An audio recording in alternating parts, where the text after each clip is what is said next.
Hi guys, today I have for you my empties for the month. I don't have tons and tons of things, and two of these things I actually haven't finished, but I'm throwing them away, and I thought it was worth mentioning and worth telling you why I'm throwing them away, and I don't plan on repurchasing them. So I'm going to start with those two things.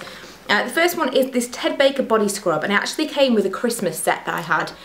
Lots and lots of Ted Baker things in. It was a Ted Baker set, and most of the stuff I really liked, but I'm pretty sure I mentioned this at the time when I first started trying it. This was just awful. It was the most bizarre texture. It's kind of almost solid.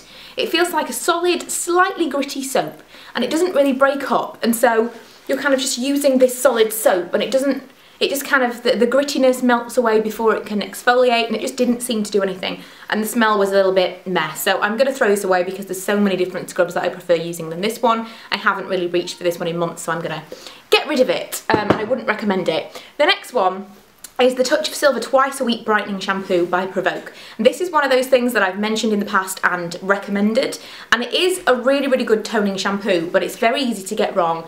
If you leave it on for too long, then you do have those kind of blue tones in your hair, but for the money, it's a fantastic, effective product. The reason that I'm throwing it away half used, and I don't plan on repurchasing it, is because I've used so many recently that I just prefer, and they aren't really that much more expensive. I mean, I've used a L'Oreal Professional one, which obviously is a little bit more expensive. It was much more gentle. I hate the scent of the Touch of Silver. It's a very, very soapy smell to me. Not a fan at all. And the L'Oreal was much, much gentler on my hair. It didn't dry it out at all. It did a similar thing. It wasn't quite as effective, but then at the same time, I was never going to run the risk of having blue hair. It was a much more gentle formula. The one that I'm using at the moment is by Lee Stafford. I was like, who is it that makes it? Lee Stafford, and I'm completely in love with it. I'm going to talk about that soon in a hair care video, because I'm just completely in love with the entire blonde range from Lee Stafford. I've been using the little shots, I think they're called hot shots, and that I kind of overdid it on, because I used that one day and then the next day I used kind of their version of the twice weekly, so not a daily brightening shampoo. It was their very, very intense shampoo, and my hair had a slight kind of strange tint to it, and it was almost pink, kind of like a lavender pink, but definitely not blue. It wasn't going to turn my hair that kind of awful silvery blue colour that is not flattering on me at all. But on the pictures of me in Paris last weekend, I just had this kind of strange haze to my hair. It was a little bit pinkish and almost like a minky blonde it tones it to. Much, much prefer the scent of that. It smells like all the other Lee Stafford stuff I love. And yeah, just generally the tone of my hair is nicer, so I would recommend that. Not that much more expensive than the Provoke stuff, and very, very effective. So I'm going to throw those two away. The rest of the things, there's only four, but the rest of the things I have used up.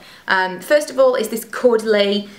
I kind of feel like maybe I should keep this because it was limited edition. Lorenz Scott designed one, and it's the Beauty Elixir, but obviously Lorenz Scott is no longer with us, and so I kind of feel like this would be a little bit of a collector's thing now. I probably will keep the bottle just for the sake of that, even though there were so many produced. I still kind of feel like, because she's no longer alive, I maybe should keep it as like a sentimental beauty item, I don't know, but I love the Caudalie Beauty Elixir. It was just a complete coincidence that I bought it in the limited edition packaging. I now feel like compelled to hang on to it, and I have repurchased one of these. When we went to Paris, I did do a haul, I'll link below. It was my last video. I did do a haul and I did repurchase the big size of this, so I really do like it. Not totally sure it does amazing things for my skin. I know the content of alcohol is quite high, but I do really love the smell. Another skincare item I have is the Sanctuary Peptide Repair Eye Cream. Another thing I've mentioned a lot, I really love this, and I do have another backup that I'll be opening tonight. I used pretty much the last that I could get out of it last night, and this lasts such a long time. It's so thick, and I use way more than your average. You can really see it underneath my eyes because I kind of go overboard with the eye cream. It's the one thing that I will not forget eye cream. And I really, really layer this on thick, but it's quite a thick formula anyway, and a little goes a long way.